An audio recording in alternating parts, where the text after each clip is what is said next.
Looks like they finally gave up. Don't start celebrating yet. We're leaking fuel. Damn it. Tank shot up.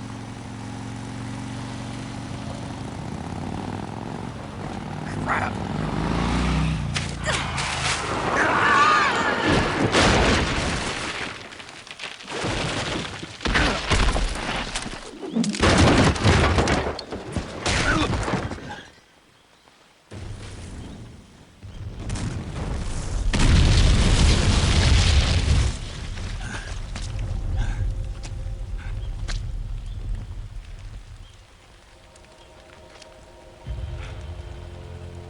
Eva!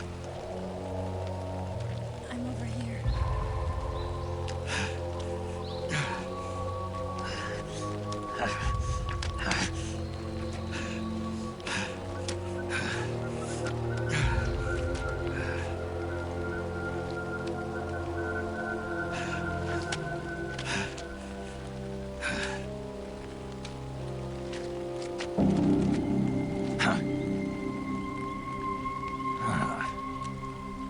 Snake.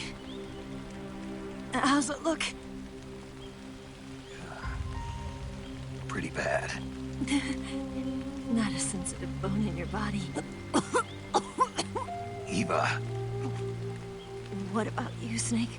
I'm fine. That's good to hear.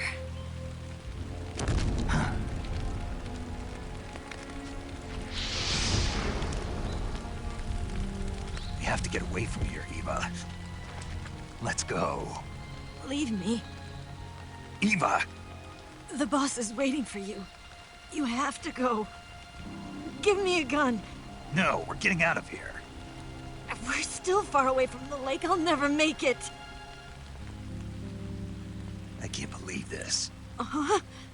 I never thought I'd see you act this weak. What do you mean?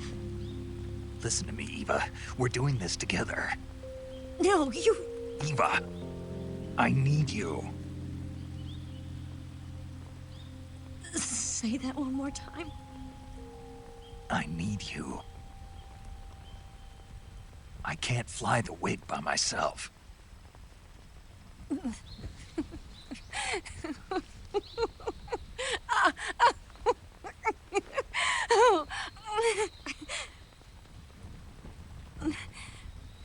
All right, then. I guess I'd better help you out.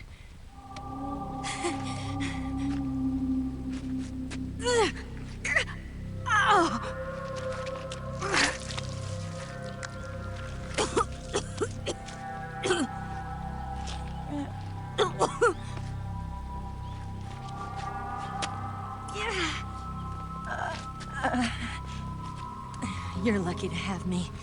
No.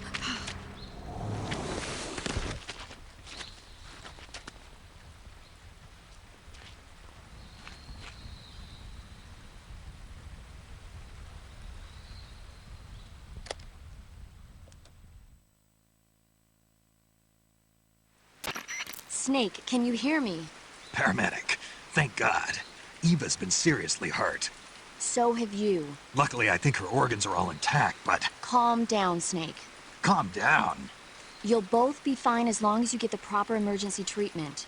But you're the only one who can do this. Understand? So you've got to calm down. Right. Okay. Okay.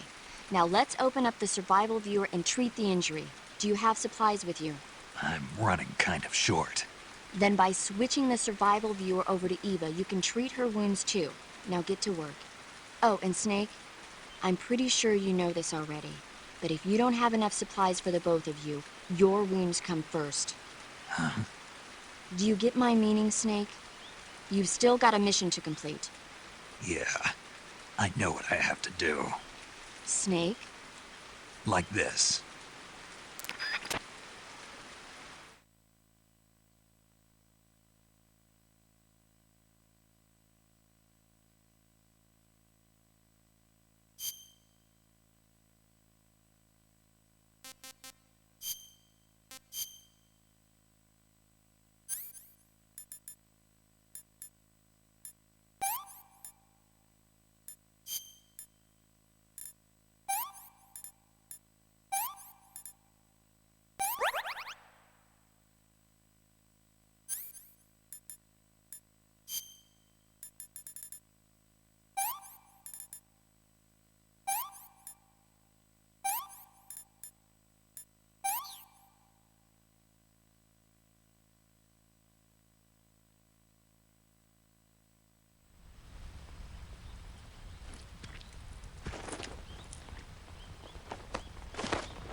Yeah, I think so.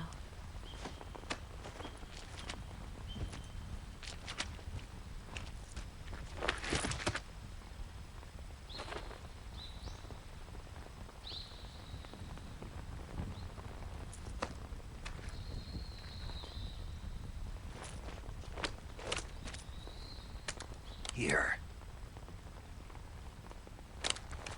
It's different from the Mauser. When you're using a two-hand grip, you have to be careful where you put your hands or your fingers will get burned by the exhaust gas from the cylinder gap.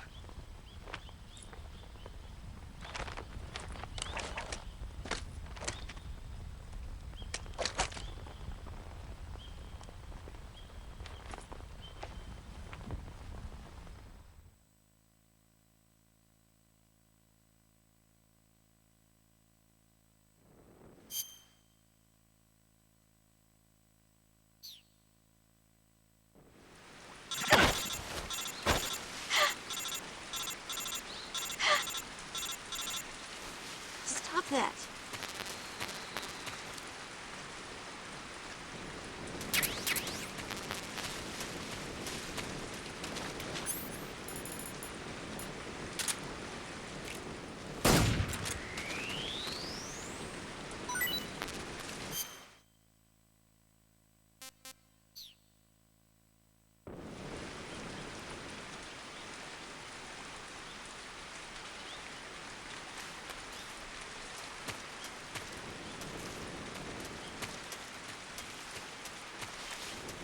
Snake, where are you? Where'd you go?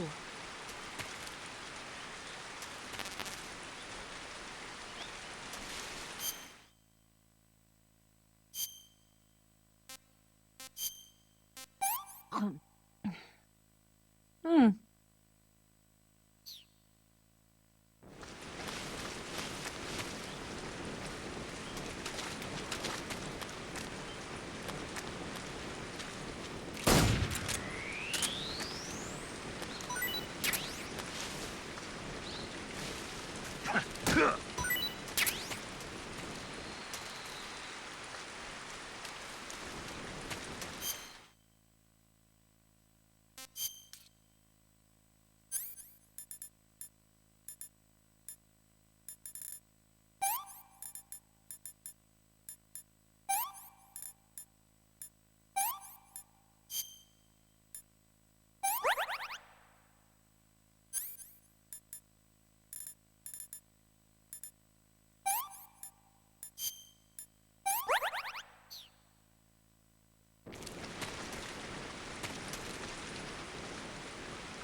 Snake, the lake is just over that cliff. Eva should be able to climb it if you help her. Keep her close to you.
Get out of it. Leave this to me.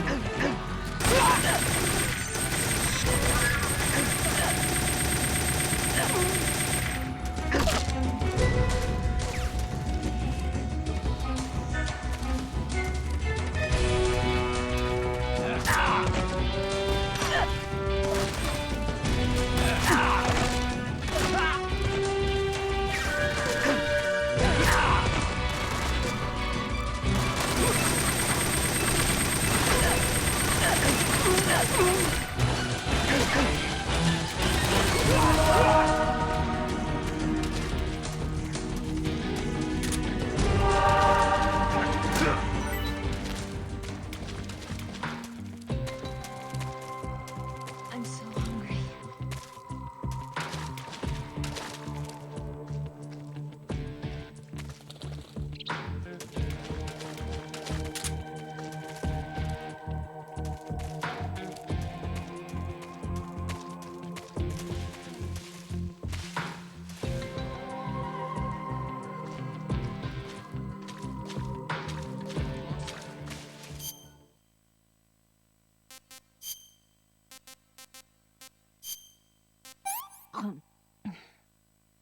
This tastes like crap.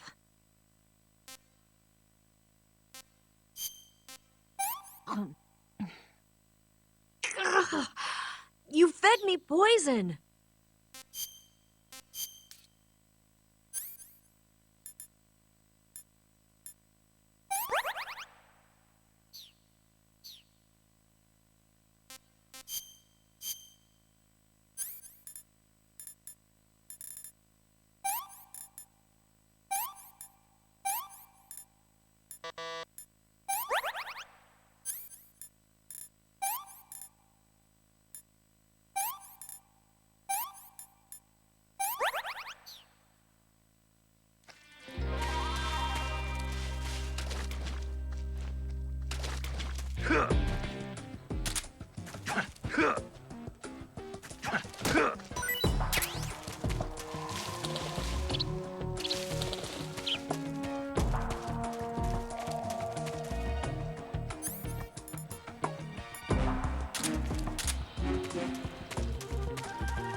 I'm so hungry. Where'd he go?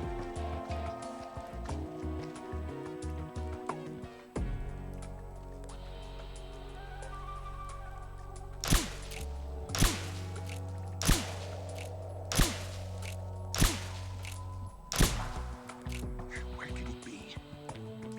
I'm so hungry. Huh? Where'd he go?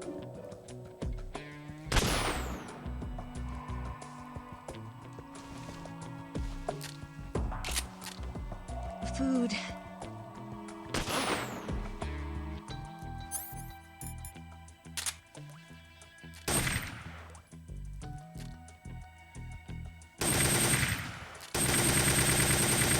Need to rest.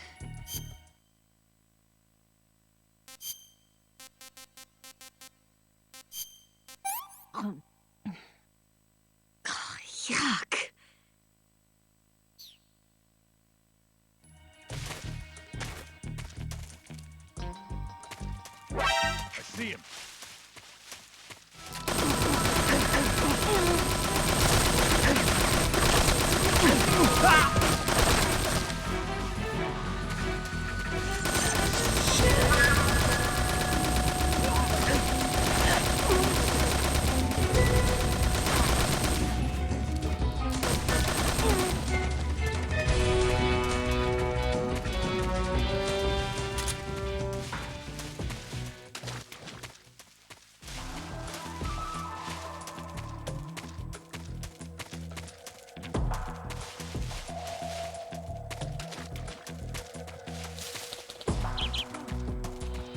Snake.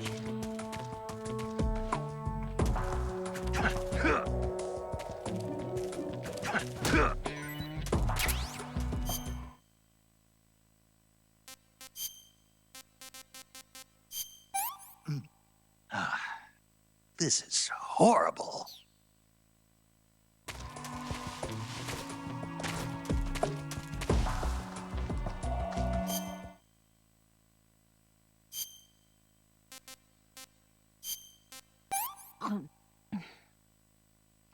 Can I have seconds?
Come on, Snake.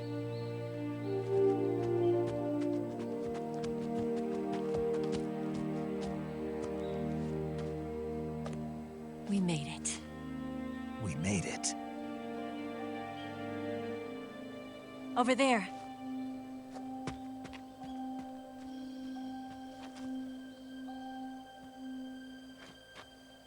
It's the boss, isn't it? I'll go get the wig ready to take off. Right. I'll leave you two alone. But come back in one piece, okay?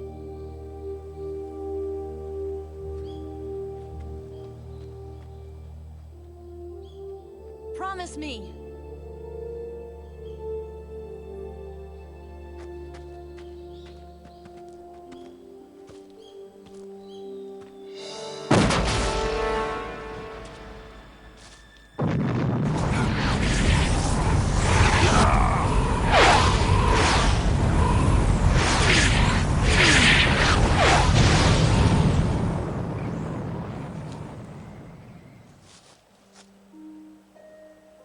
Life's end. Isn't it beautiful? It's almost tragic. When life ends, it gives off a final lingering aroma. Light is but a farewell gift from the darkness to those on their way to die. I've been waiting, Snake, for a long time. Waiting for your birth, your growth, and the finality of today. Boss. Why are you doing this? Why? To make the world one again. The world used to be whole. But with the end of the Second World War, the philosophers began to fight amongst themselves, and the world was torn apart. The Cobras, my comrades who trained and fought alongside me, were torn apart as well. The foibles of politics and the march of time can turn friends into enemies just as easily as the wind changes. Ridiculous, isn't it? Yesterday's ally becomes today's opposition. And this Cold War? Think back. When I was leading the Cobras, America and Russia were fighting together. Now, consider whether America and Russia will still be enemies in the 21st century. Somehow I doubt it. Enemies change along with the times, the flow of the ages, and we soldiers are forced to play along. I didn't raise you and shape you into the man you are today just so we could face each other in battle. A soldier's skills aren't meant to be used to hurt friends. So then what is an enemy? Is there such a thing as an absolute timeless enemy? There is no such thing, and never has been. And the reason is that our enemies are human beings like us. They can only be our enemies in relative terms. The world must be made whole again. The philosophers must be reunited. I will devote my skills to that purpose. And with the Colonel's money, I will achieve that end. Just as I once created the Cobras. They are my family. I may no longer be able to bear children, but I still have a family.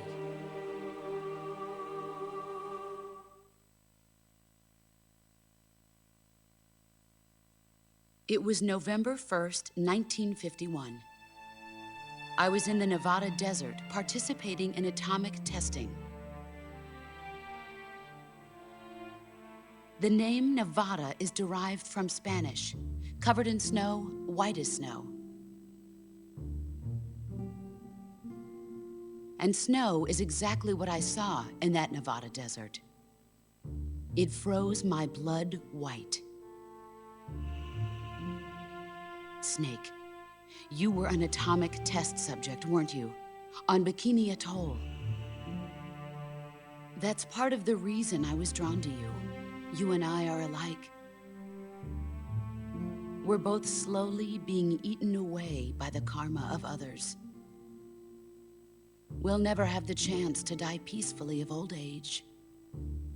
We have no tomorrow. But we can still have hope for the future. In 1960, I saw a vision of the ideal future from space. 3 years earlier, the Soviet Union had succeeded in launching Sputnik, the first man-made satellite in history, into orbit. This came as a huge shock to the United States. In response, America threw everything it had into its own manned spaceflight project, the Mercury program. Even as the Soviets seemed poised to send their first man into space, America was still experimenting with chimpanzees and rockets. The government wanted human data. So they secretly decided to send a human being into space. I was the one they chose. At the time, they didn't have the technology to block out cosmic rays, and whoever they sent up would inevitably be exposed to heavy radiation. That's why they chose me. After all, I'd already been irradiated once. Of course, you won't find any of this in the history books. I could see the planet as it appeared from space. That's when it finally hit me. Space exploration is nothing but another game in the power struggle between the US and the USSR. Politics, economics, the arms race, they're all just arenas for meaningless competition. I'm sure you can see that, but the Earth itself has no boundaries. No East, no West, no Cold War. And the irony of it is, the United States and the Soviet Union are spending billions on their space programs and the missile race, only to arrive at the same conclusion. In the 21st century, everyone will be able to see that we are all just inhabitants of a little celestial body called Earth. A world without communism or capitalism, that is the world I wanted to see. But reality continued to betray me. In 1961, I was sent to Cuba, to Bahia de Cochinos. It was part of a CIA-sponsored invasion under the guise of taking Cuban exiles back to their country. But the US government betrayed them. Our weak-kneed president held back their air support. Defenseless, the exiles were annihilated by the Cuban army. All I could do was watch in silence. I was set up by the very country I'd sacrificed so much for, by the very government I dedicated my life to defending. I was driven from the surface world, and I went underground. Then, 2 years ago, I faced the Sorrow, my old comrade in battle. He was my friend. But one of us had to die. I was left with no choice. The Sorrow gave his life for me. There is no enmity between us. One must live, and one must die. That was the mission. The ones who gave me that mission were the philosophers. Early in the 20th century, the true holders of power in the United States, the Republic of China, and the newly formed Soviet Union gathered together in a secret meeting that would later be known as the Wiseman's Committee. The secret pact they formed there marked the beginning of the philosophers. But the last of the original members died in the 1930s. After that, the organization began to run out of control, and the Wiseman's Committee degenerated into a mere shell of its former self. The philosophers of today have no sense of good or evil. Their influence extends to countries and organizations involved in every aspect of every war. They have become war itself. That's how they operate. The sacrifices of war cause a shift in the times. This shift leads to renewed conflict, and in turn triggers the next war. Like a nuclear chain reaction, each conflict sparks countless others, forming an endless spiral that will continue on for eternity. Do you understand what I'm saying, Snake? By consuming me and you, the philosophers intend to keep that cycle going forever. It was my father who explained all of this to me. He was one of them. You see, I am the last remaining child of the philosophers. But after he revealed the truth, my father was killed by that same shapeless, formless organization. And my father isn't the only thing the philosophers have taken from me. In June of 1944, the Cobras and I took part in the landing at Normandy. We'd been given a top-secret mission to locate and destroy enemy V-2 rocket installations. I was pregnant at the time. The Sorrow was the father. I gave birth on the field of battle. A beautiful baby boy. But my child was snatched away from me by the philosophers.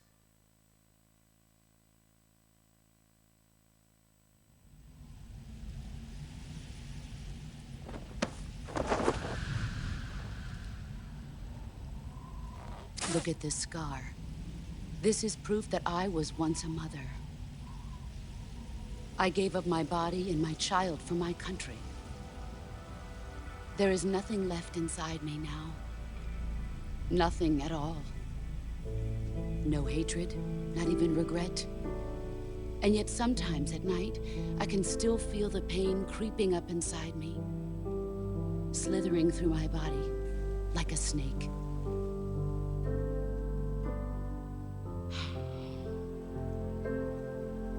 I've never talked this much about myself before. Thanks. Thanks for listening to me.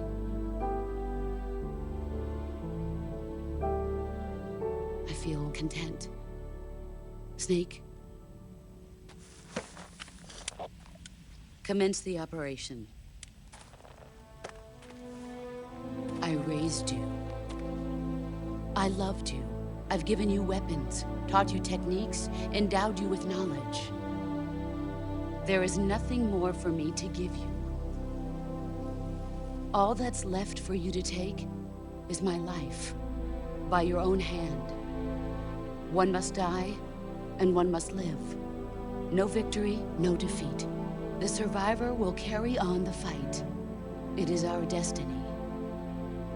The one who survives will inherit the title of boss. And the one who inherits the title of boss will face an existence of endless battle. I'll give you 10 minutes. In 10 minutes, MiGs will come and bomb the hell out of this place. If you can beat me in less than 10 minutes, you'll be able to escape in time. Let's make this the greatest 10 minutes of our lives, Jack. Boss. You're a soldier. Finish your mission. Prove your loyalty. Face me.